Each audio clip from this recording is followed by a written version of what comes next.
It is easy to learn how to bake. It is a different skill than cooking. Having the right tools, organizing your kitchen space, and keeping the frequently used ingredients in an easy-to-reach place are hints to bake easily and quickly.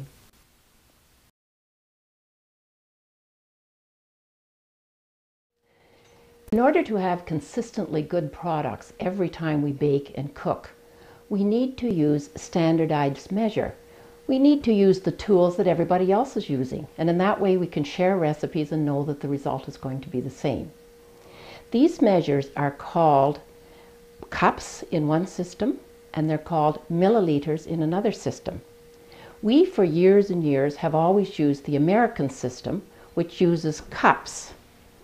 First of all, we look at the liquid measures. They have both systems on it.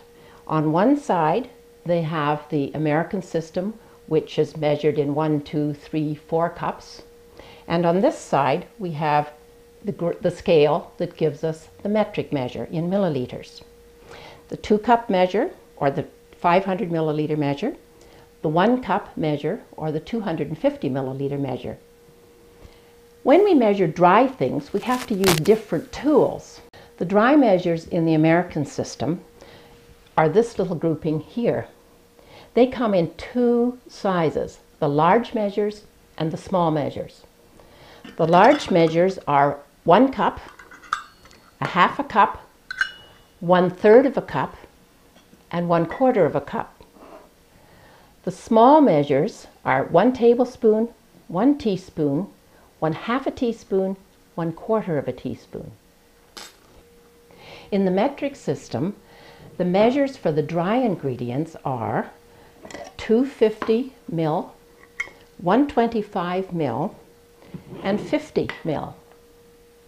The small measures are 25 ml, 15 ml, 5 ml, 2 ml, and 1 milliliter. Some manufacturers like to put things on the market which are really just gimmicks. This is one example. Here's a little set that calls for a dash, a pinch, and a smidgen. And these are terms that you will find in a recipe sometime, and what it really means is just a very small amount. The pinch is just exactly what it says, a little pinch, which you drop in. The smidgen and the dash are really just smaller measures than what you can measure.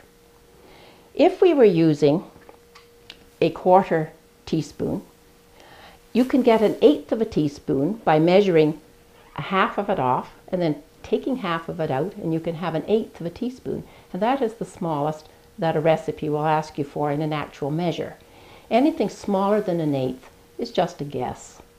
You do not need to have special tools. Another gimmick is putting out a 1/2 a tablespoon. A recipe never calls for 1/2 a tablespoon. A recipe would call for 1 1/2 teaspoons, which is 1 tablespoon. There's 3 teaspoons in a tablespoon, and a recipe would always ask for 1 1/2 teaspoons. Another set of dry measures that can create difficulties for you is a set that tries to tell you it can be both metric and both American. This set calls for 1 cup or 250 ml, a half a cup and 125 ml, 1/3 of a cup and 80 ml, 1/4 of a cup and 60 ml. There we have another problem. Recipes never call for metric in anything other than units of 25 or 15, 10, and then lower than 5, you get into the 2 and the 1. So you would never find a recipe that called for 80 mils or 30 mils of something. So it may be accurate enough in that 1/4 of a cup is 60 ml, but it's not what we want or not what we can use, particularly in dry measures. So choose your tools carefully and make sure you get the kind that you are going to use well. The standardized ones in the American system are still the most common ones in use in Canada today.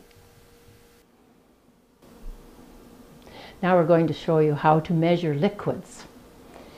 First of all, put your measure on a level surface. Then you have to squat down and look directly into the scale.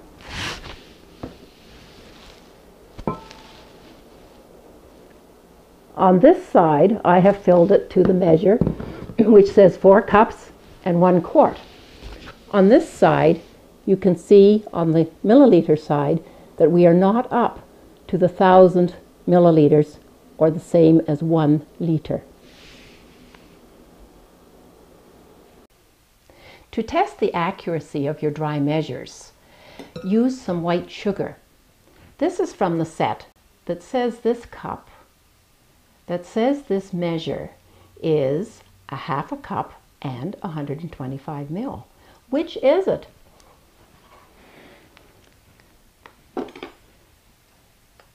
Level off with a straight edge. Then we'll transfer it to one that we know is 1/2 cup.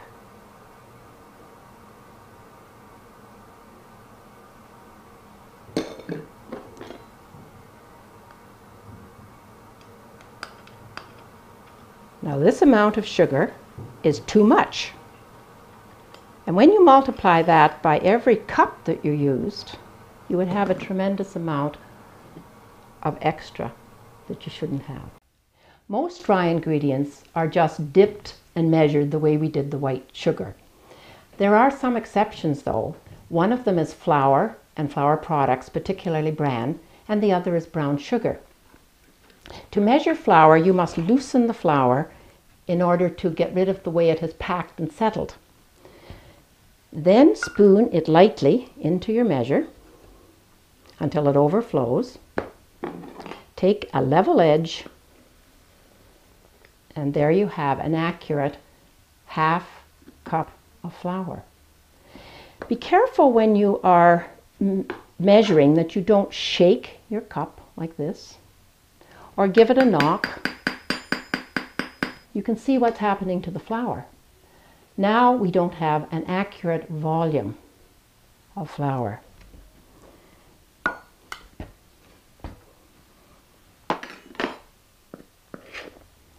And there is an accurate 1/2 cup of flour. Brown sugar is measured packed. Store your brown sugar in the plastic bag and you can measure it right from there as well.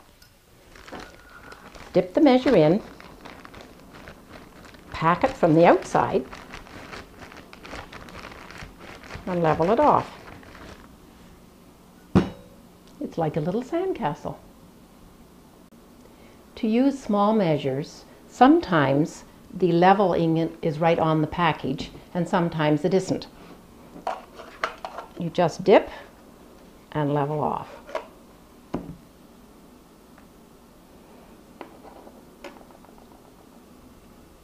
There are 3 different ways to measure fat, and it depends on the consistency of the fat, whether it's a liquid, whether it's a solid, whether it's hard, or whether it's soft. When you're using hard fat, and it's in a nice block like this, you can use the gauge that's on the side of the package. Lay the gauge on the side, exactly at the edge, make a mark at the 1/2 cup mark, which is 2/4, come down nice and straight, and that is 1/2 cup of fat. When fat is soft, we have to measure it a different way. This is the usual way, to just pack it into one of the dry measures. Using a spatula, just push it in. Try to get rid of the air bubbles.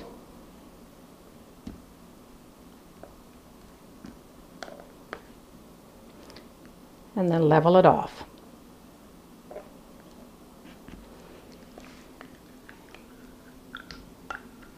That, for most purposes, is accurate enough. The most accurate way to measure fat is the water displacement method. You start out with a measured quantity of water in your liquid measure. We have 1 cup. Then you drop in pieces of fat until the water rises to 1 1/2. The fat displaces the water and the water rises. So when the measure gets to 1 1/2, with the fat completely submerged, we know that we have 1/2 cup of fat. Then we remove the water.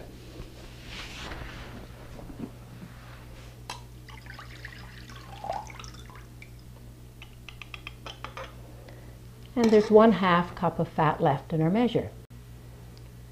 The problem with this method, besides the time it takes, is the little droplets of water that are left on the fat.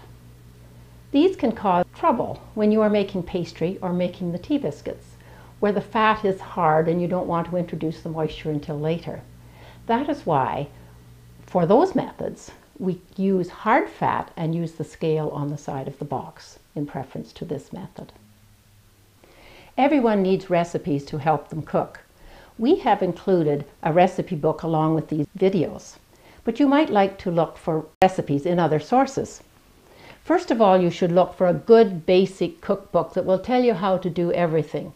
And it's very important that you look for a Canadian-based one, particularly in baking, because the ingredients are different, particularly the flours, cheese, yeast.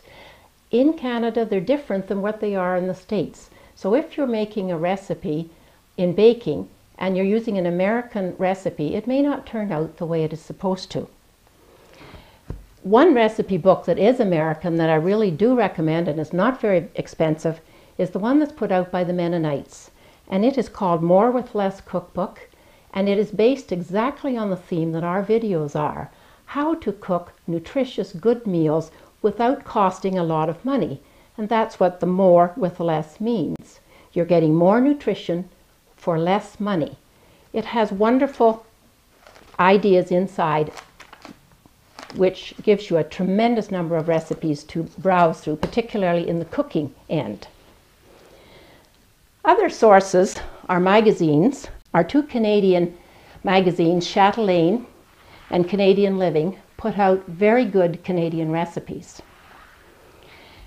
The milk producers every year puts out a calendar.